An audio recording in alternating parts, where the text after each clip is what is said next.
Hello guys, good morning. இன்னைக்கு காலையில TNPSC சைட்ல இருந்து குரூப் ஒன்னோட நோட்டிபிகேஷன் ரிலீஸ் பண்ணியிருக்காங்க. ஆஹ் ரொம்ப நாள் எக்ஸ்பெக்ட் பண்ண ஒரு நோட்டிபிகேஷன். ஆக்சுவலி உங்க ஆனுவல் பேனர்ல வந்து 65 வேகன்சிஸ் தான் இருக்குன்ற மாதிரி சொல்லியிருந்தாங்க. பட் நவ் டிஎன்பிஎஸ்சி ரிலீஸ் பண்ண நோட்டிபிகேஷன்ஸ்ல கிட்டத்தட்ட 90 வேகன்சிஸ் இருக்கு. இந்த 90 வேகன்சிஸ் இன்னுமே இன்க்ரீஸ் ஆகும். கவுன்சிலிங் எப்ப வேணாலும் டிஎன்பிஎஸ்சி வேகன்சிஸை ரிவைஸ் பண்ணலாம், இன்க்ரீஸ் பண்ணிக்கலாம்.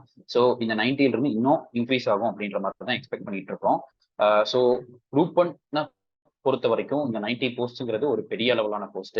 So start studying. ஆக்சுவலி நீங்க இப்போ வந்து ஜூன் 9th வந்து உங்களுக்கு குரூப் 4 எக்ஸாமினேஷன் நடக்கிற மாதிரி இருக்கு.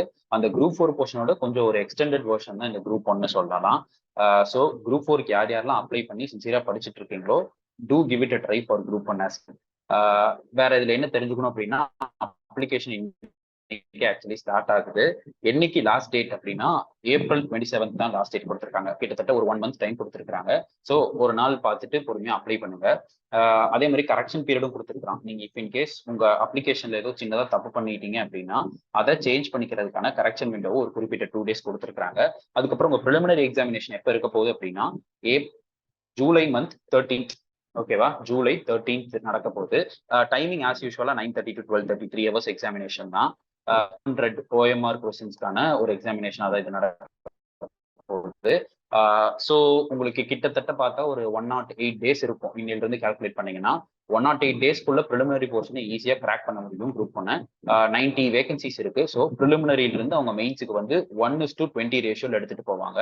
ஸோ ஒரு அப்ராக்சிமேட்டா பார்த்தா 1800 மெம்பர்ஸை வந்து மெயின்ஸுக்கு செலக்ட் பண்ண போறாங்க. மெயின்ஸோட டேட் அப்படின்ட்டு ப்ரிலிம்ஸோட ரிசல்ட் வர்ற நோட்டிபிகேஷன்ல என்ன டேட்னு சொல்றோம் அப்படின்னு சொல்லியிருக்காங்க. ஸோ 1800ல இருந்து ஆப்வியஸ்லி நீங்க ஒருத்தங்களா இருக்கலாம். But given the take that நீங்க இன்னில இருந்து கொஞ்சம் சின்சியரா கொஞ்சம் நல்லா படிக்க ஆரம்பிக்கணும். ஒன்றும் இல்லை, குரூப் 4 படிச்சுக்கிட்டே இருக்கீங்க. குரூப் 4 எக்ஸாம் டேட்ல இருந்து கிட்டத்தட்ட இது ஒரு 1 month கழிச்சு தான் வரப்போகுது. இந்த 1 month குரூப் 1க்கு எந்தெந்த போர்ஷன்ஸ் அடிஷனலா இருக்கோ அதை ப்ராப்பரா கவர் பண்ணிட்டு போனீங்கன்னா போதும். தாராளமா இந்த 1800ல நீங்களும் ஒருத்தங்களா இருக்கலாம். இந்த 90 வேகன்சிஸோட ஸ்பிளிட் அப் இங்க கொடுத்துருக்காங்க. இது ஆக்சுவலி ரொம்ப நல்ல நம்பர் ஆஃப் வேகன்சிஸ் தான். இது இல்லாம இன்க்ரீஸும் ஆகும், ட்ரிபிள் டிஜிட்டுக்கு போகுங்கிற மாதிரி ஸ்பெகுலேஷன் இருக்குது. ஸோ தயவு செஞ்சு start studying. If you have any doubts regarding it, கீழே டிஸ்கிரிப்ஷன் பாக்ஸ்ல வந்து இந்த நோட்டிபிகேஷனோட லிங்கையும் அகாடமியோட கான்டாக்ட் டீடைல்ஸையும் கொடுத்துருக்காங்க. அகாடமியில இப்போதைக்கு வந்து குரூப் 4ஓட கோர்சஸ் போயிட்டு இருக்குது. இது இல்லாம டெட், நெட் இந்த மாதிரி எல்லா டீச்சர் ரிலேட்டட் கோர்சஸும் போய்கிட்டு இருக்குது. கீழே டிஸ்கிரிப்ஷன் பாக்ஸ்ல கொடுத்துருக்க அட்மிஷன் டீடைல்ஸ் கால் பண்ணீங்க அப்படின்னா உங்களுக்கு எல்லா கோர்சஸோட டீடைல்ஸ் அண்ட் ஃபீஸ் டீடைல்ஸ் எல்லாமே சொல்லுவாங்க. Okay, thank you.